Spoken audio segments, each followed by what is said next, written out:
a towering goddess of soul, worshipped by millions. Yet, her final act wasn't under the spotlight. It was a solitary fatal dose in a dead silent room just hours before curtain call. She was Phyllis Hyman. Why does a generational icon choose to die completely alone? Because she wasn't simply broken. She was slowly suffocated by a ruthless machine that forced her into a commercial cage and coldly ignored her deteriorating mind until suicide became her only escape. The anatomy of a tragedy rarely begins at the crime scene. The seeds of Phyllis Hyman's destruction were not planted on the day she died in that silent room, but were sown decades earlier, hidden within the soot-stained soil of her childhood, and nurtured by a society completely unequipped to handle a woman of her magnitude. Before she became a global icon or a commodity traded in the velvet-lined boardrooms of New York, she was simply a girl growing up in St. Clair Village, a public housing project in Pittsburgh, Pennsylvania. The year was 1949, and post-World War II Pittsburgh was a city of steel, smoke, and sharp racial divides that demanded profound grit from its residents just to survive the week. Phyllis was the eldest of 7 children in a working-class African-American family, governed by a father who brought the rigid, uncompromising discipline of his World War II military service directly back into their living room. Her mother, a waitress, possessed a beautiful voice and a heart full of deferred dreams, effectively silenced by the crushing weight of poverty and the relentless demands of early motherhood. Psychology dictates that children often subconsciously carry the unfulfilled ambitions of their parents, absorbing the phantom weight of what could have been. However, being the eldest of 7 in a struggling, chaotic household also thrust Phyllis into the role of a surrogate parent almost as soon as she could walk. She became the protector, the disciplinarian, the one forced to project unwavering strength so her parents could merely keep the family afloat. This forged her fatal weakness. Children burdened with the mandate to be the strong ones rarely learn how to ask for help, learning instead to ruthlessly suppress their own needs to maintain the family's fragile peace. From a remarkably young age, Phyllis constructed an armor of fierce, impenetrable independence, conditioning herself to be the caretaker of everyone else's emotions, while leaving her own inner world completely untended and starving for affection. She possessed a generational talent that eventually secured her a scholarship to Robert Morris University, but the magnetic pull of the stage and the burning, desperate need to sing her family out of poverty led her to abandon academia. She formed a vocal group and made the daunting migration to New York City in the mid-1970s, stepping blindly into a machine that would eventually consume her, stepping into the glittering, ruthless entertainment landscape of the 1970s.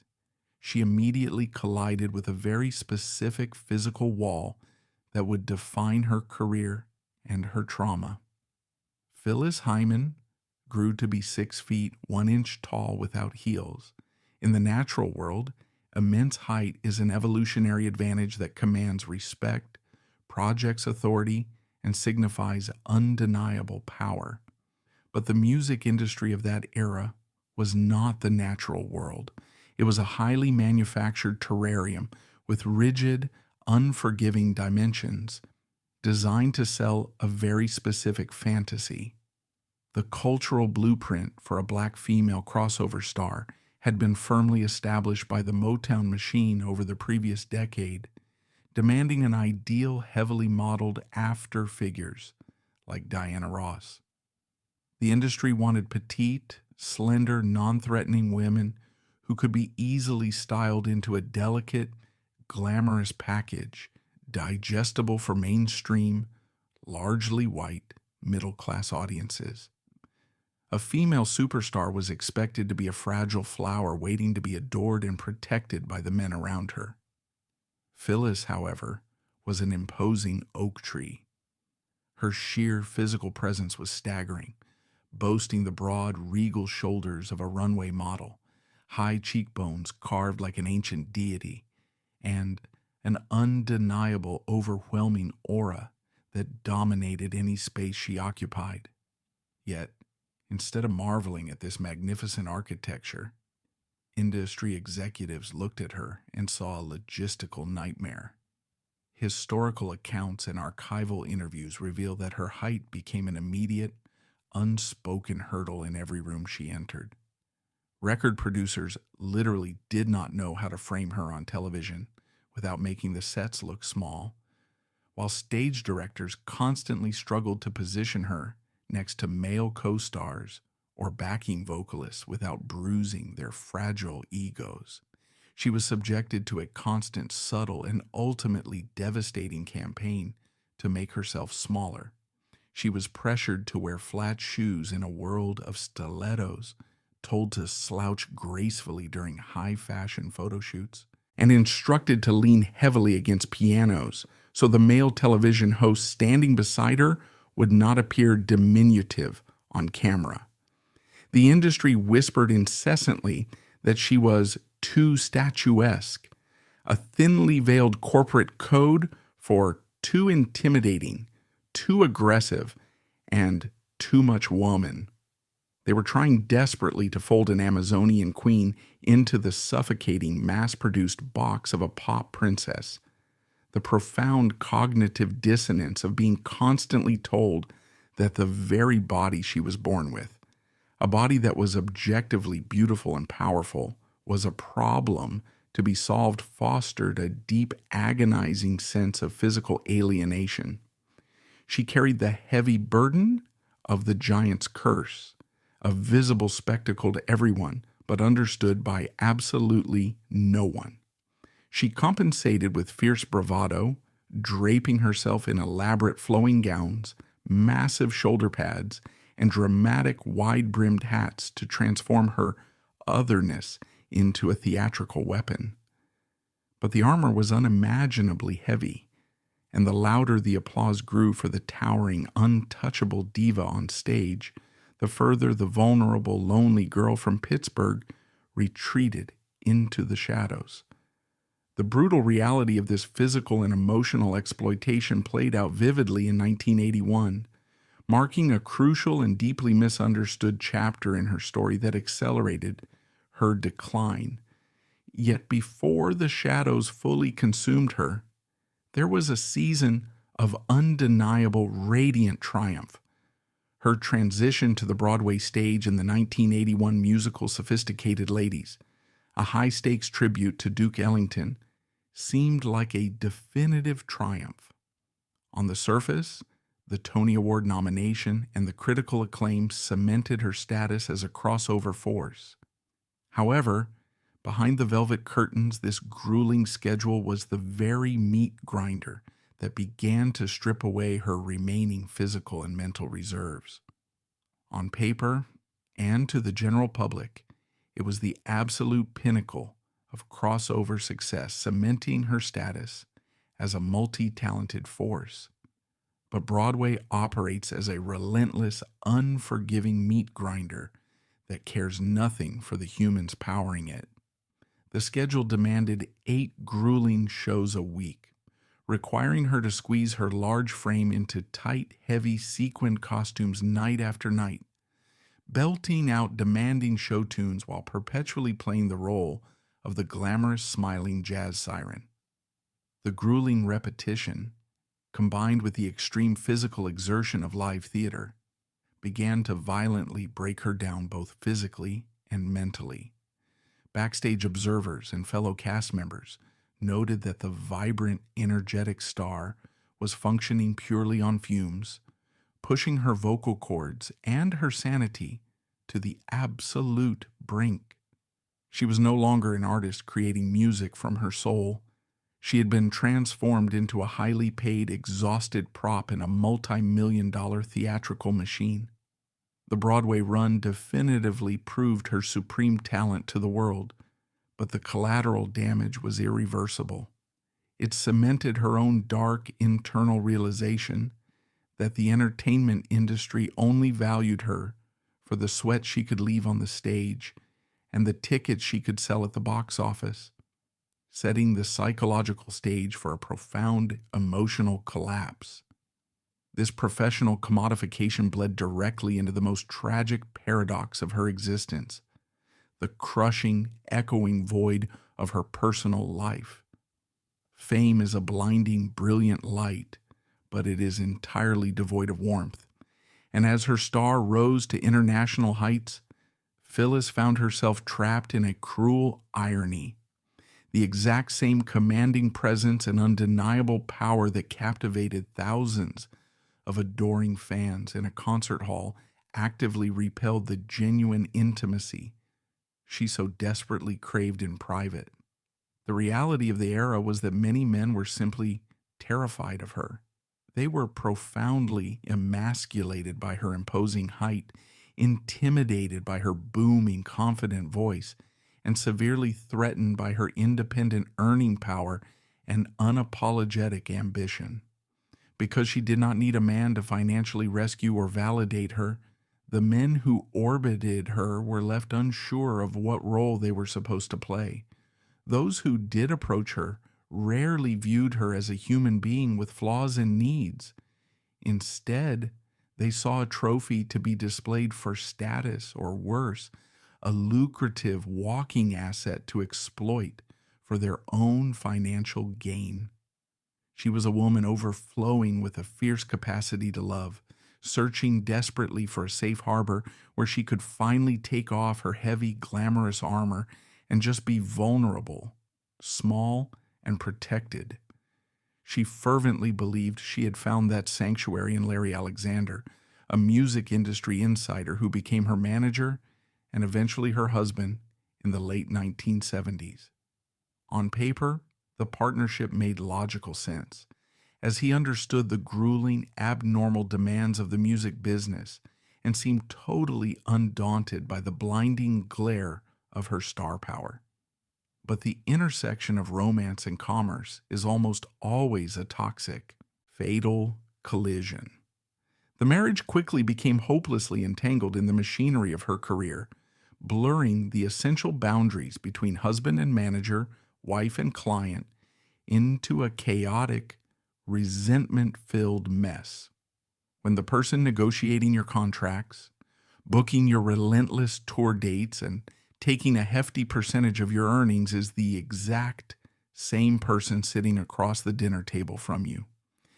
Every domestic argument carries a sinister transactional undertone, fraught with relentless power struggles, deep-seated insecurities, and alleged infidelities.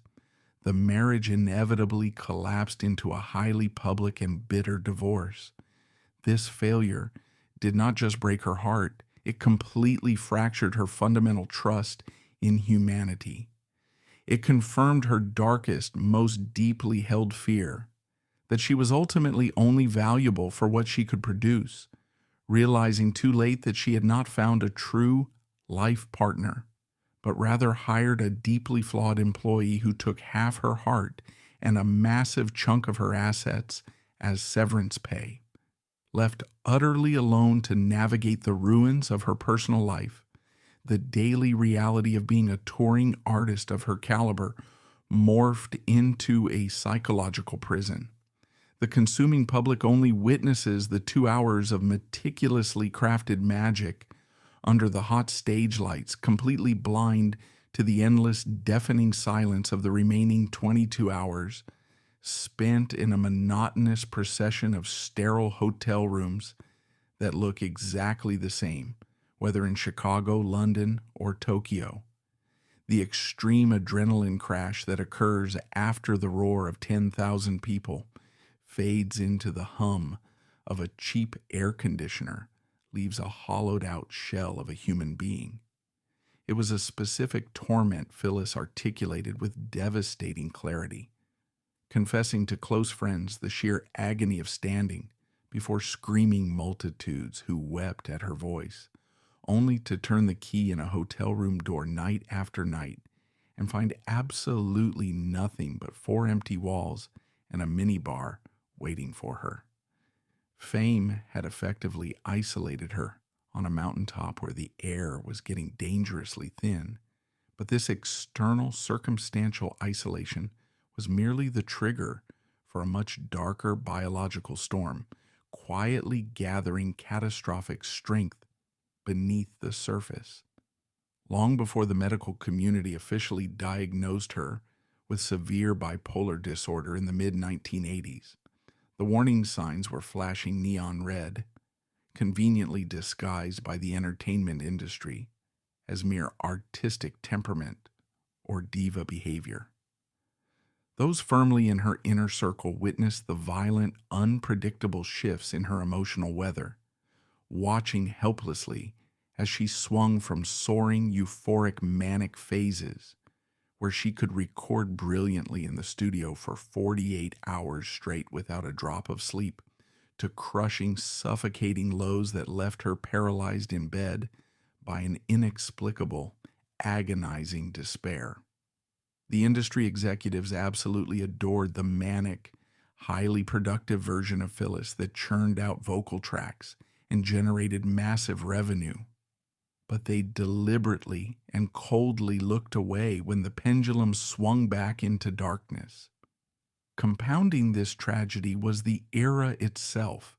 In the 1970s and early 80s, mental health was a deeply taboo subject across mainstream America, and within the African American community, the historical expectation of the strong black woman, a trope born out of centuries of survival and systemic oppression, left absolutely no room for psychological frailty. Without the medical vocabulary or the societal permission to describe the chemical warfare raging in her brain, she only knew she felt fundamentally, irrevocably broken.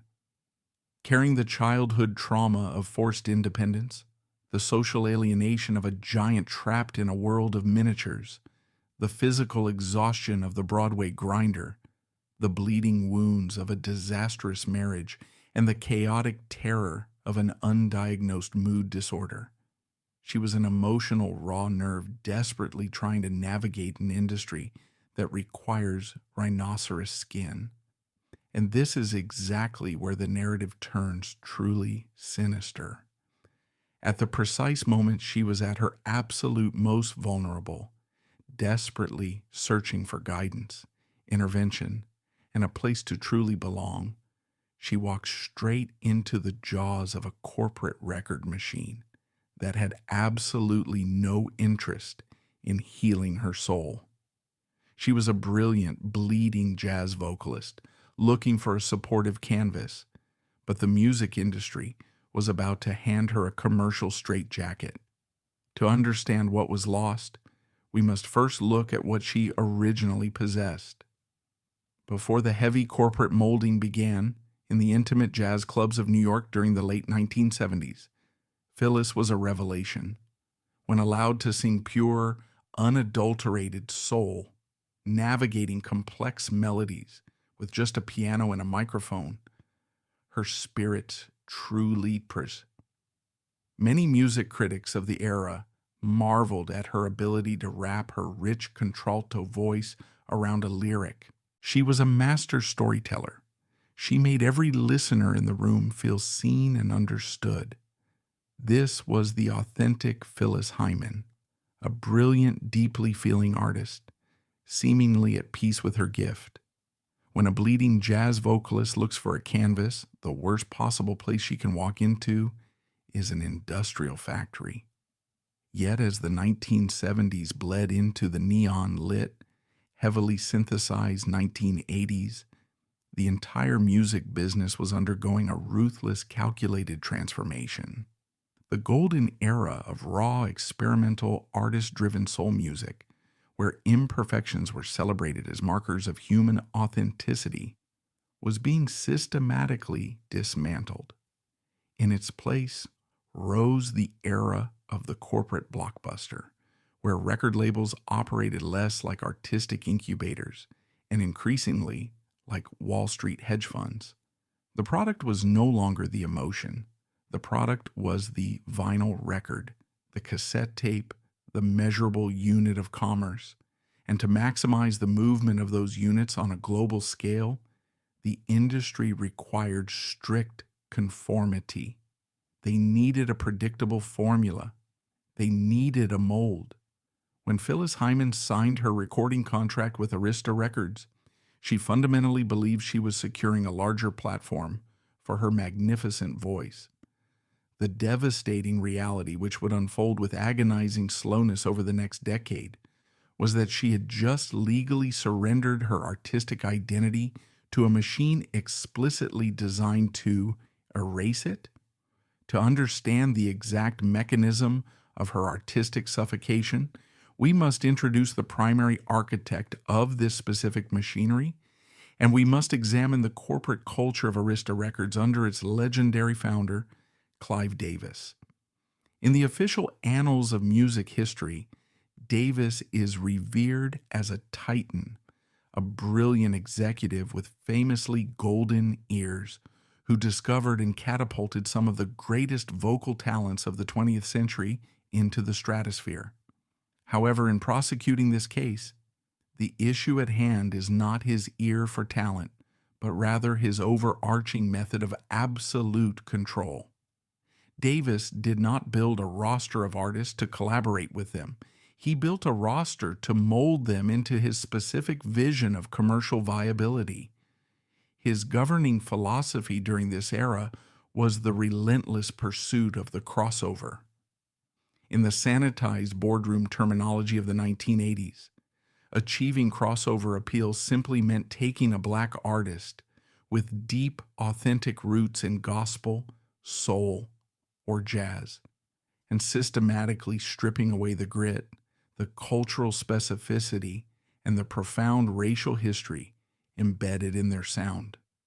The ultimate goal was to bleach the music until it was completely non-threatening, transforming it into slick, heavily produced pop that could play softly in the background of white middle-class suburban living rooms or on mainstream top 40 radio without causing a single ripple of discomfort.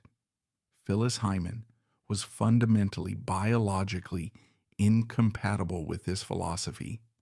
Her voice was an ancient, earthy instrument, a rich, smoky contralto built for dimly lit jazz clubs, designed to navigate the complex, ugly, and beautiful realities of adult pain, betrayal, and resilience. She wanted to sing the blues. She desperately wanted to record soul music that required the listener to sit down, pay attention, and feel something profound in their chest. But the executives at Arista Records looked at this magnificent textured voice and collectively decided it was entirely too heavy, too sad, and too sophisticated for the mainstream pop charts. They did not want to sell her pain. They wanted to sell a breezy, marketable fantasy. They looked at a woman whose musical soul was deeply tethered to the legacy of Sarah Vaughan, Billie Holiday, and Nancy Wilson, and they demanded that she become a disposable, upbeat disco queen. The absolute pinnacle of this forced corporate molding, the smoking gun in our historical indictment of the industry, is the production of her 1983 album, Goddess of Love. If you want to hear the terrifying sound of a genius being actively suffocated by corporate committee, you only need to listen to the behind-the-scenes reality of this record. The executives at Arista practically hijacked the entire creative process. They categorically rejected the deeply emotional, nuanced ballads that Phyllis felt a profound spiritual connection to, the very songs that allowed her to channel her escalating internal trauma into a healing art form. Instead, they forced her into the recording booth and handed her generic assembly line pop tracks that lacked any semblance of human depth or emotional intelligence. The most glaring, painful example is a track called Riding the Tiger. It is a fast-paced, synthesized dance track with lyrics so hollow, repetitive, and aggressively cheerful that they practically insult the intelligence of the women forced to sing them. Phyllis despised the song. She despised the entire musical direction of the album, viewing it as a betrayal of her audience and her own artistic integrity. But the ironclad contract she had signed dictated that she had absolutely no final say in her own artistic output. She was effectively a hostage to her own vocal cords, bound by a legal document to execute the creative vision of businessmen who had never written a lyric or sung a note in their lives. We must pause to deeply consider the psychological trauma of this specific kind of artistic betrayal, because it is central to her eventual collapse. For a true generational artist, singing is not merely a physical act or a job. It is a profound spiritual release, the primary mechanism through which they process their existence. When you force a master singer to stand before a studio microphone and perform music they find morally and artistically bankrupt, you are not just making them do a task they dislike. You are forcing them to lie. Every single time she had to perform songs like Riding the Tiger on national television, plastering a fake glittering smile across her face while a synthesized drum machine hammered away mindlessly behind her, a small vital piece of her soul eroded. Many music historians argue that the industry's demands forced her into an impossible position. She was being asked to systematically erase her true artistic identity. She was being handsomely paid to betray herself in front of millions of people, creating an agonizing cognitive dissonance that began to fracture her psyche. But Phyllis Hyman was not a woman who knew how to suffer in silence, nor was she engineered to be a compliant victim. She was raised in the steel city of Pittsburgh to be a protector. She was fiercely intelligent, and she possessed an uncompromising belief in her own worth. When the suffocating pressure of the pop star mold became unbearable, she rebelled in the only way she knew how, loudly and publicly. She refused to play the industry-mandated role of the grateful, compliant, silent black female artist. In an era where minority women in the entertainment industry were largely expected to accept whatever crumbs the white male executives threw from the boardroom table without complaint, Phyllis stood up and demanded the entire loaf. She dropped the polished public relations script and began to speak out against the label in interviews, speaking with blistering, unprecedented honesty about her total lack of creative control. She boldly and repeatedly referred to Clive Davis and the executives at Arista as controllers, likening the restrictive, dictatorial environment of the record label to a modern-day plantation. She pointed out the grotesque irony that artists were the ones generating millions of dollars through their raw talent and physical exhaustion, while owning absolutely nothing of their own labor, reduced to the status of glamorous sharecroppers, entirely dependent on the whims of their corporate overseers. It was a breathtaking display of courage and moral clarity, but in the cold, retaliatory, and deeply vindictive ecosystem of the music business, speaking the unvarnished truth to power is a capital offense. The industry simply does not tolerate defiance, and it certainly does not tolerate a woman who refuses to know her designated place. The retaliation from the label was swift, entirely silent to the public eye, and utterly brutal in its execution. When an artist becomes a problem or a rebel, the record label rarely does them the favor of firing them. Firing an artist breaks the contract, granting them the legal freedom to walk across the street to a rival record company, record a masterpiece, and become a massive financial success, which would make the original label look incredibly foolish. Instead, the industry employs a much darker, far more insidious tactic. They bury the artist alive. Arista Records initiated a systematic, calculated freeze-out of Phyllis Hyman. The mechanics of this punishment are entirely invisible to the record-buying public, but they are devastating to the livelihood and sanity of the artist. The label simply stops prioritizing her projects in their weekly meetings. The massive marketing and promotional budgets that fuel a hit record vanish overnight. To understand the cruelty of this, you have to understand how radio worked in the 1980s. Songs did not become hits by accident. They became hits because record labels paid networks of independent radio promoters to aggressively push them onto the playlists of major stations across the country. When Arista decided to punish Phyllis, they simply stopped paying the promoters to push her singles. Her music was effectively blacklisted, quarantined from the mainstream Billboard charts, not because the public didn't want to hear her voice, but because the executives had coldly decided she needed to be taught a humiliating lesson in obedience. She was contractually chained to Arista, legally forbidden from releasing music independently, unable to collaborate with producers who actually respected her, and unable to sign with a label that would nurture her jazz sensibilities. At the exact same time, Arista deliberately refused to promote the pop music they had forced her to record in the first place. It was a perfectly designed, inescapable corporate prison. She was trapped in professional purgatory, watching her momentum stall and her relevance fade, completely powerless to change her trajectory. And it is precisely within this purgatory that the industry deploys its most psychologically devastating weapon, the ultimate tool of corporate manipulation, the replacement motif. The music business operates on the cruel Darwinian principle of rapid obsolescence.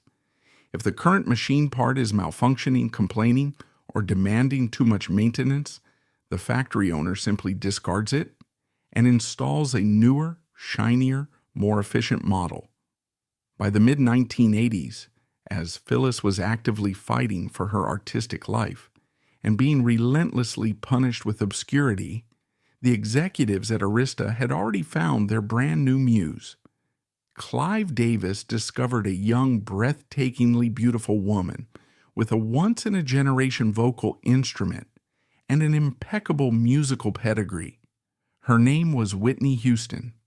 We must be exceptionally unequivocally clear on this point. Whitney Houston was a victim of this exact same ruthless machinery later in her own life, and she bears absolutely no moral blame for what happened to Phyllis Hyman. Whitney was a supreme, undeniable talent who earned her place in history. The issue we are prosecuting here is not Whitney. The issue is how the record label intentionally weaponized Whitney's rise as a blunt instrument to bludgeon Phyllis into complete psychological submission. To the executives orchestrating this transition, Whitney represented everything Phyllis was stubbornly refusing to be. She was young, she was fresh, and most importantly, in those crucial early years of her career, she was incredibly compliant. She was willing to sing the highly produced crossover pop songs. She was willing to wear the clothes, smile for the cameras, and fit perfectly into the exact mold that Phyllis was actively trying to shatter. The label immediately and visibly diverted every available resource to launch Whitney into the stratosphere. The A-list songwriters and elite producers who should have been submitting top-tier material for Phyllis's next album were abruptly redirected to Whitney's camp. The prime television appearances, the massive billboard campaigns, and the sheer overwhelming financial weight of the Arista marketing machine were entirely focused on the new prodigy. Imagine the profound, unadulterated cruelty of this scenario. Put yourself in the mind of a master vocalist sitting in a sidelined career, forced to watch from the suffocating darkness of a corporate blacklist as a younger artist walks down the exact golden path that had been explicitly promised to you. Imagine watching that younger artist achieve global superstardom by singing the exact style of sanitized crossover pop that you had fiercely rejected on principle.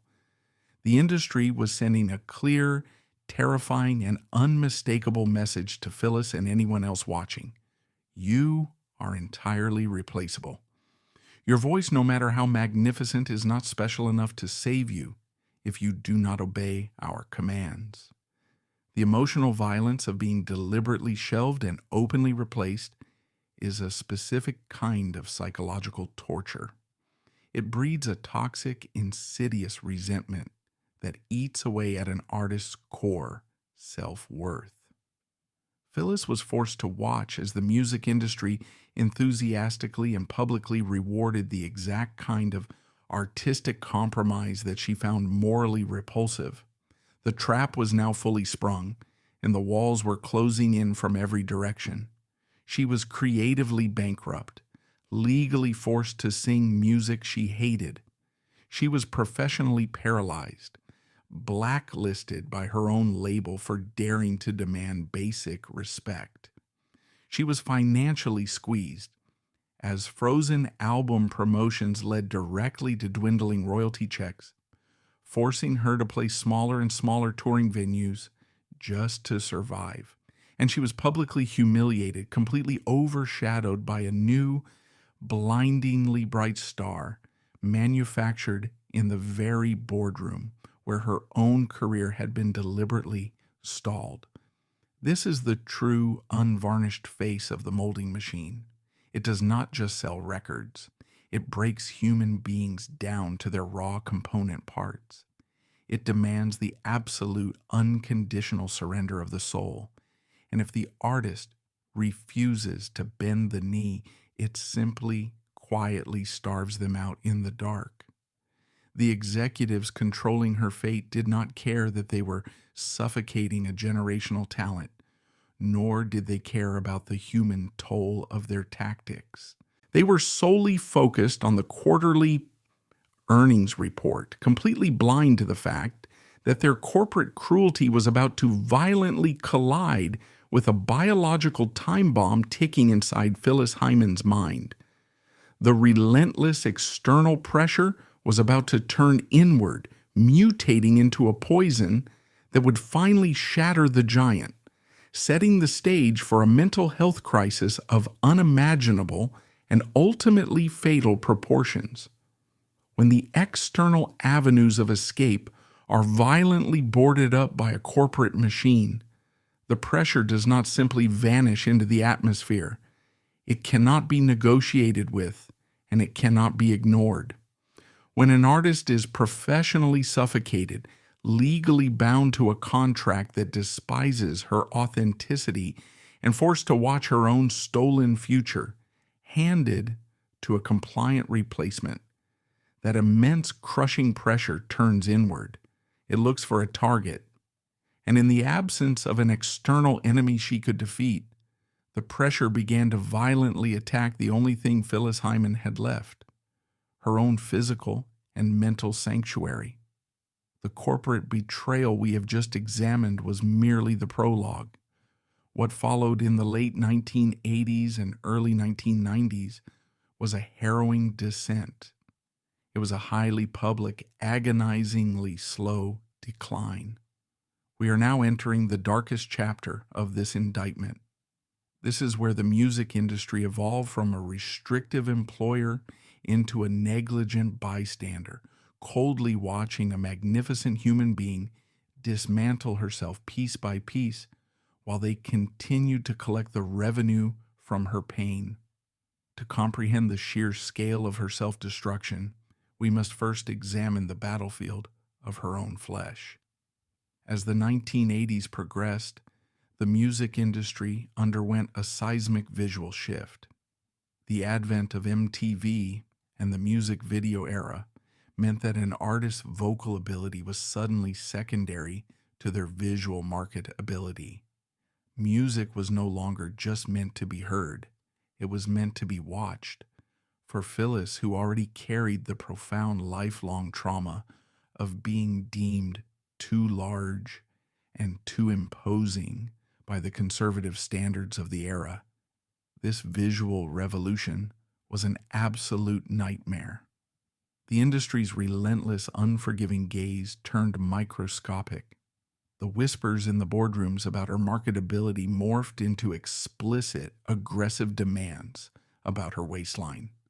The executives did not just want to control what she sang, they wanted to dictate the physical space she occupied in the world. They demanded that she shrink. Subjected to this systemic, brutal body shaming, Phyllis was forced into a devastating, inescapable cycle of disordered eating. Imagine the psychological torture of being a 6'1" woman, possessing the natural, broad-shouldered architecture of an Amazonian queen, being relentlessly pressured to visually conform to the petite, waif-like standards of the MTV pop princess. It is a biological impossibility, yet her livelihood depended on achieving it. Her body became a heavily contested war zone. Food transformed from a source of nourishment into the only reliable source of comfort in her profoundly isolated existence, and simultaneously, her greatest enemy. In the lonely, deafening silence of those endless hotel rooms, after the executives had finished criticizing her image and the crowds had gone home, food was the one thing that could temporarily numb the agonizing sting of rejection. Her weight began to fluctuate with terrifying, violent intensity.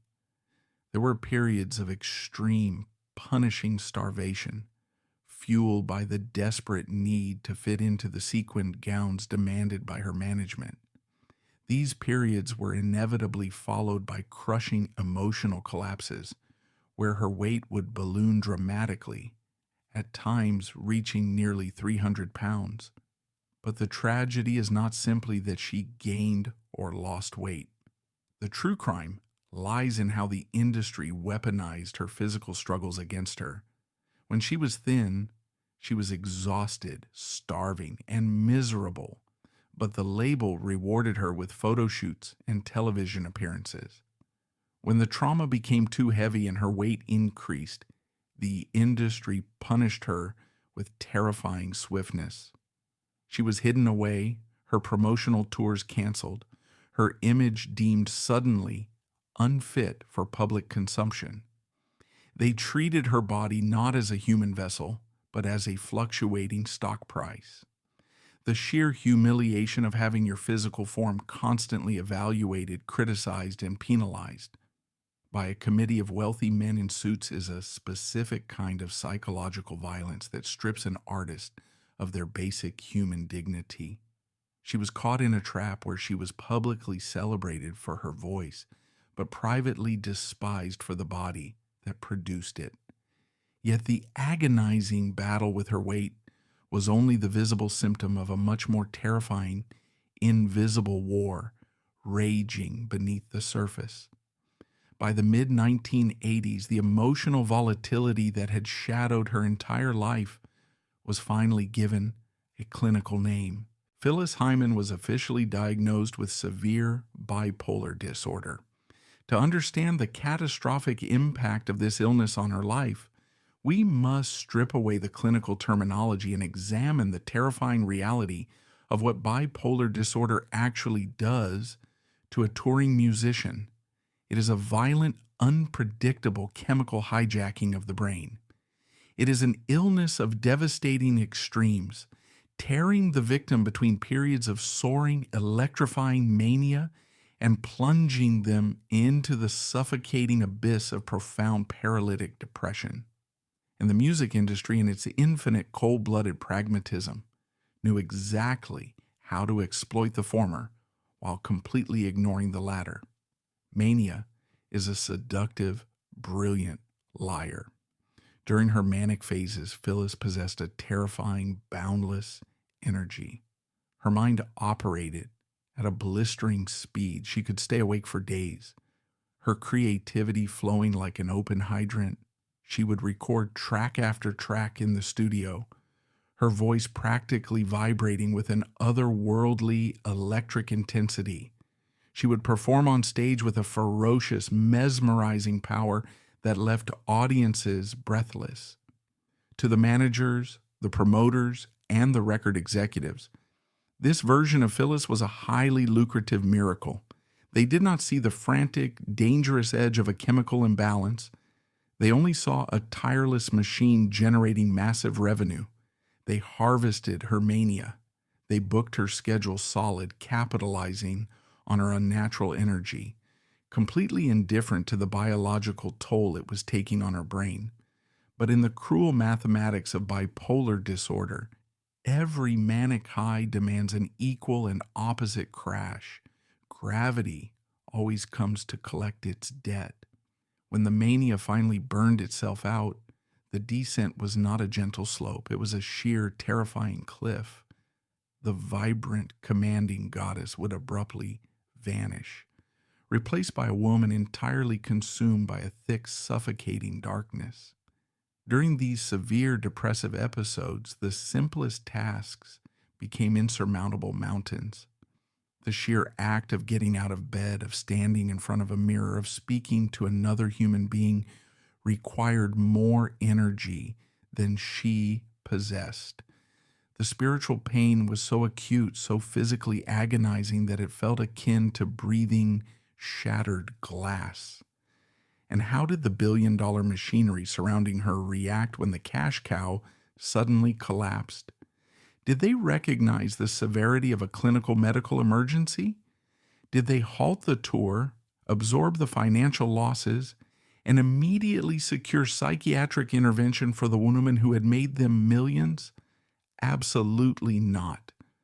For many cultural critics, this is where the industry's neglect crosses the line from mere oversight into what feels like systemic exploitation. When Phyllis could not physically force herself out of her hotel bed due to paralyzing depression, the management teams and label executives did not call a doctor. They looked at their Rolex watches and calculated the cost of a canceled show. They stood over a woman who was drowning in her own mind and demanded that she stand up and sing. And when she couldn't, they actively engaged in one of the most destructive forms of psychological manipulation. They rebranded her illness as a character flaw. The industry officially labeled her behavior. They leaked to the press that she was difficult. They told promoters she was unreliable. They chalked up her devastating depressive episodes to mere diva attitude and unprofessionalism. This is the very definition of systemic mental neglect. They took a woman suffering from a severe, officially diagnosed psychiatric illness and gaslighted her into believing she was simply a bad, lazy employee. They stripped her of the right to be a patient. They weaponized the cultural trope of the strong black woman, demanding that she endure catastrophic mental agony without a single complaint. Because to acknowledge her illness would require the industry to pause the conveyor belt, and the conveyor belt must never stop. They reduced a profound medical crisis to an annoying scheduling conflict. Faced with an industry that explicitly refused to accommodate her illness and trapped in a mind that was actively trying to destroy her, Phyllis was forced into a desperate, tragic corner. Why, one might ask, did she not simply follow a psychiatric regimen?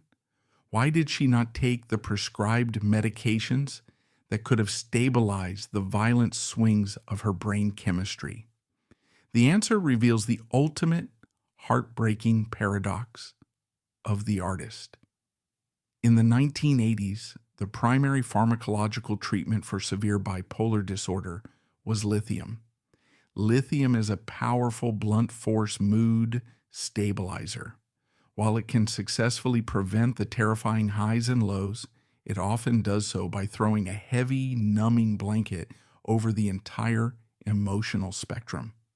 For a woman whose entire identity, whose very survival depended on her ability to access deep, profound emotional reservoirs to sing soul music, taking lithium felt like a death sentence.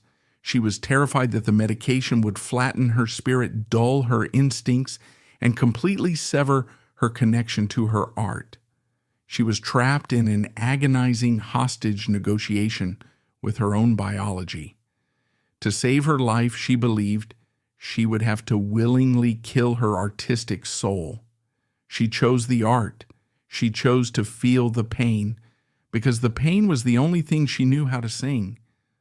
But a human being cannot endure that level of raw, unmedicated agony indefinitely. Driven by the suffocating depression, the intense pressure to remain thin, and the desperate need to manufacture energy when she was completely hollowed out, Phyllis turned to the only coping mechanisms that were readily available and heavily normalized within the toxic ecosystem of the entertainment industry. She began to aggressively self-medicate. Cocaine became the ruthless, functional tool of her survival. It was a dark, double-edged sword that perfectly served the demands of her corporate masters. The drug acted as a powerful appetite suppressant, allowing her to brutally starve herself to meet the visual demands of the MTV era. Simultaneously, it provided the artificial chemical lightning strike needed to jolt her out of a depressive state and force her onto the stage. It manufactured the illusion of the manic energy the industry loved so much. And when the cocaine wore off, leaving her nerves frayed and her mind plagued by terrifying paranoia and insecurity, she turned to massive quantities of alcohol to smother the noise, to numb the profound loneliness, and to simply force her brain to shut down so she could sleep. She was slowly, methodically poisoning herself in plain sight. And the most chilling aspect of this self-destruction is the absolute complicity of the people around her. Do not believe for a single second that the industry was blind to her substance abuse. The road managers, the promoters, the executives, they all knew. It was an open secret. But in the ruthless calculus of showbiz, a high intoxicated singer who manages to stumble onto the stage, hit her marks, and deliver a standing ovation is infinitely more valuable than a sober, healthy singer sitting quietly in a psychiatric rehabilitation facility. The industry turned a blind eye to the cocaine and the vodka because those substances were the crude, dangerous fuel keeping the Phyllis Hyman money-making machine operational. They provided the enablers. They looked away from the symptoms, and they happily collected the checks. Many close observers argue they were not merely bystanders to her addiction, but silent enablers in her slow-motion decline. As the decade turned and the 1990s began, the internal structure of her mind was completely collapsing. The music she recorded during this era was no longer performance art. It was a desperate, bleeding distress signal broadcast to a public that was completely deaf to the message. Listen to the haunting, isolated vibrato in her 1991 hit, Don't Want to Change the World. Listen to the absolute crushing weariness in her voice. She was not acting. She was bleeding out onto the microphone. But the audience, conditioned to consume black pain as a form of soulful entertainment, simply swayed to the rhythm, applauded the vocal gymnastics, and bought another ticket. They mistook her genuine, life-threatening agony for brilliant artistic interpretation. The warning sirens were now blaring with deafening volume, but the industry had effectively put in earplugs. In 1989, the pressure became absolute. overwhelmed by the chemical chaos in her brain, the suffocating loneliness, and the relentless demands of a tour she did not have the spiritual energy to complete, Phyllis Hyman attempted suicide. This was not a rumor. This was not a cry for attention. This was a catastrophic failure of her will to live. But she survived. And how did the machinery respond to a human being who had just tried to violently remove herself from the earth? There was no grand intervention. There was no mandated long-term psychiatric care. There was no profound reckoning within her management team about the toxic environment they had cultivated. Instead, there was irritation.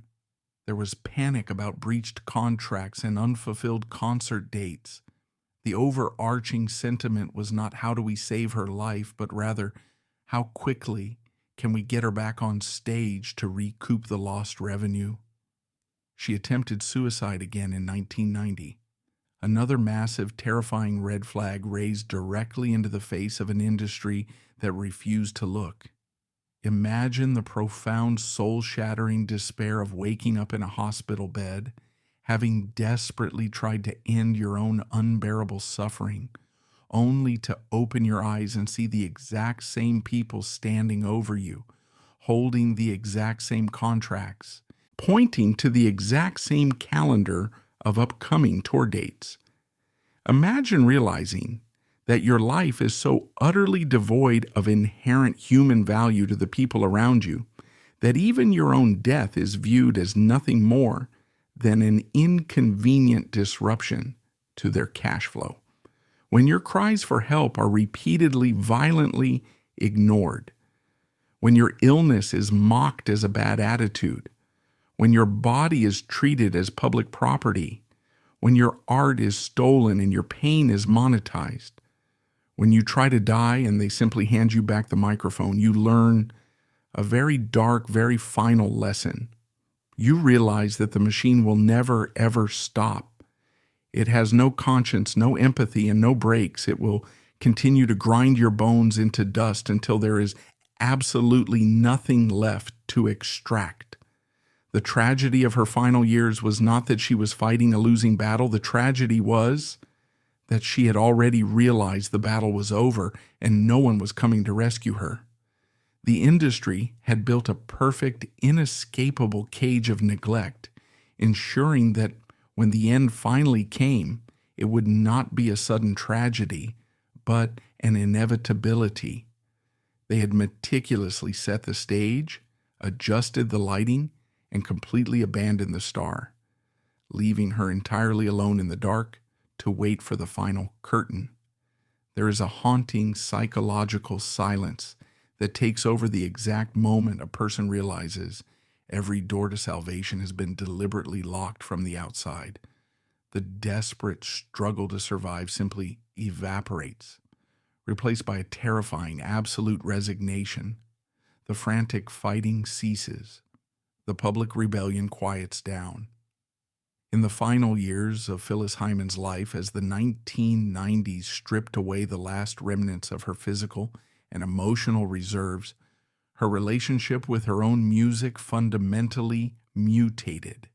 We must listen to the recordings from this twilight era not as commercial entertainment, but as the grim audio logs of a sinking ship. Her art was no longer a performance. It had become a raw, unvarnished distress signal, broadcast directly into the void. And this presents one of the most chilling indictments of the entertainment industry, and to a certain extent the consuming public. A woman was bleeding to death through a microphone, and the machinery simply turned up the volume to sell more records. If you want to understand the sound of a soul actively fracturing, you only need to examine the haunting discography of her final decade. In 1986, she released the album Living All Alone. The title track is revered today as a masterpiece of melancholic R&B, but when you strip away the polished production and truly listen to the vocal delivery, it is completely devastating. The majestic, booming power of her youth is replaced by a fragile, trembling vibrato that sounds dangerously close to a sob. She was singing about the exact suffocating isolation that the industry had engineered for her. She was explicitly narrating the terrifying reality of returning to a sterile hotel room after the applause died, trapped in a body she was taught to hate, managed by a system that refused to acknowledge her illness. Yet, the corporate executives did not hear a desperate cry for psychiatric intervention. They heard a highly marketable demographic. They recognized that millions of lonely people would buy that record, and so they eagerly commodified her psychological collapse, pressing her agony onto vinyl and selling it at a premium. They monetized her despair. This macabre dynamic reached its absolute peak with the music she was recording in the months leading up to her death. The songs that would eventually form her posthumous album, I Refuse to Be Lonely, stand as a harrowing testament to her final state of mind. The lyrics are completely stripped of any pop music artifice. They are the blunt, exhausted confessions of a woman who has nothing left to lose and no one left to trust. It is the ultimate tragedy of the gifted performer. When you are renowned for singing sad songs beautifully, no one believes you when you say you are actually dying. You are simply doing your job. But behind the closed doors of her New York apartment, the performance had permanently ended, and the sheer gravity of 20 years of exploitation was finally pulling her under. This brings us to the devastating focal point of our investigation, June 30th, 1995. There is a persistent, deeply offensive myth in popular culture regarding the suicides of famous women. The media often paints these tragedies as impulsive, hysterical acts of erratic divas, unable to handle a momentary crisis. We must categorically dismantle that narrative right now. The actions of Phyllis Hyman on the last day of her life were not the result of a sudden, manic impulse.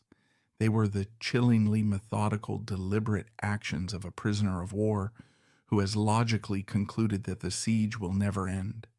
She was only 45 years old, but her mind and body carried the brutal mileage of a century. She was completely bankrupt of hope, fighting a severe, unmedicated bipolar disorder, while trapped in an industry that viewed her solely as a depreciating financial asset. The timeline of that Friday afternoon is stark in its terrifying normalcy. She was scheduled to perform that very evening at the legendary Apollo Theater in Harlem, a prestigious gig alongside the veteran vocal group, The Whispers. It was meant to be another triumphant night under the hot lights, but inside her apartment on West 56th Street, a different final arrangement was being made. She did not behave erratically. She was clinically, devastatingly calm. She tidied her living space, ensuring that her physical affairs were in order. She deliberately instructed her assistant to leave the apartment to run an errand, meticulously orchestrating her own isolation to ensure she would not be interrupted or saved. This was not a cry for help. She had been crying for help for 15 years and no one had answered. This was a resignation. Once she was entirely alone in the quiet apartment, she sat down and wrote her final statement to the world. A suicide note is often the ultimate distillation of a person's core trauma. Phyllis did not write pages of angry accusations against Clive Davis, Arista Records, or the managers who had drained her. She did not rail against the cruelties of the press. Her note was paralyzingly brief, and it strikes at the very heart of the systemic abuse she suffered. She wrote, I'm tired. Those of you that I love know who you are. May God bless you. I am tired. Those 3 words form the most damning indictment of the music machine ever written. She was not defeated by a lack of talent. She was not destroyed by a lack of audience.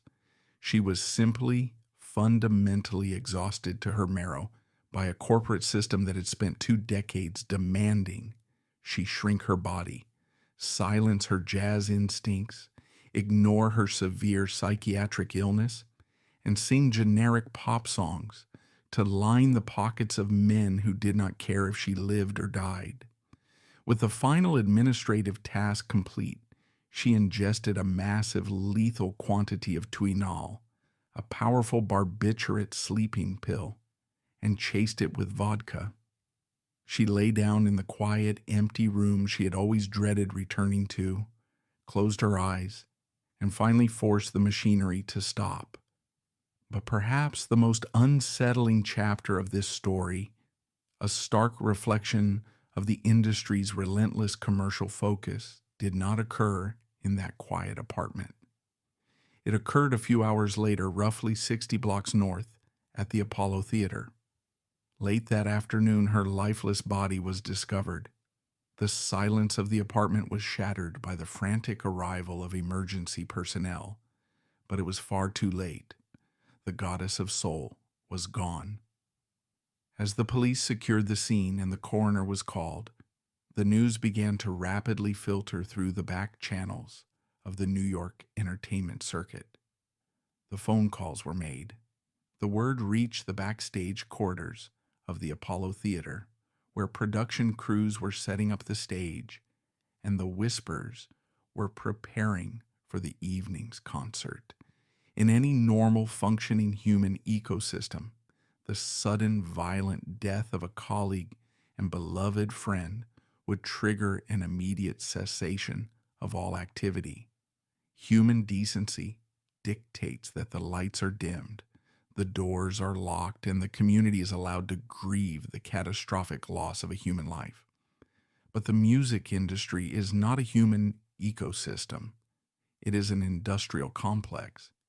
And in this complex, there is a sacred, unwritten law that supersedes grief, supersedes trauma, and supersedes basic human dignity. The show must go on. The executives and promoters looked at the rapidly unfolding tragedy, then they looked at the sold-out box office receipts. They did not see a dead woman. They saw a logistical crisis that threatened their nightly revenue. In a decision that remains one of the most callous, sickening moments in the history of modern entertainment, the show was not canceled. The management teams approached the Whispers, men who had known Phyllis for years, men who were currently reeling from the paralyzing shock of her suicide, and essentially demanded that they wipe their faces, put on their stage suits, and step out in front of a packed, rowdy audience. The psychological violence inflicted upon those musicians in that moment is practically unimaginable. They were actively traumatized, yet forced to perform upbeat, synchronized R&B routines while the body of their friend was being zipped into a bag and transported to the city morgue. The audience sitting in the velvet seats of the Apollo had no idea. The music played. The spotlights swept across the stage. The corporate machine continued to move forward, seemingly unfazed by the human cost. For many observers that night, it proved a chilling reality. An artist's life was entirely secondary to the revenue she generated. And then came the final haunting visual of the night, an image so perfectly, brutally symbolic that it feels like something out of a macabre stage play. In a twisted attempt to acknowledge the tragedy without having to actually refund the tickets, the producers placed a single microphone stand on the empty side of the stage. During the performance, a harsh, bright spotlight was beamed directly downward, illuminating nothing but the empty metal stand where Phyllis Hyman was supposed to be. That empty, illuminated microphone stand at the Apollo Theater was a haunting confession. The industry loved the space she filled, but failed the exhausted human standing behind it. Tragically, in the wake of her passing, The same machinery that sidelined her swiftly monetized her death, pushing her posthumous album to the top of the charts. When the history of 20th century music is written, Phyllis Hyman must not be relegated to a footnote of a tragic diva yielding to her demons. Many cultural historians now view her as a casualty of a ruthless corporate era, a towering giant forced into a commercial cage. The applause always fades, but history must record the truth. The spotlight can create an icon, but the cold machinery behind it can break a giant.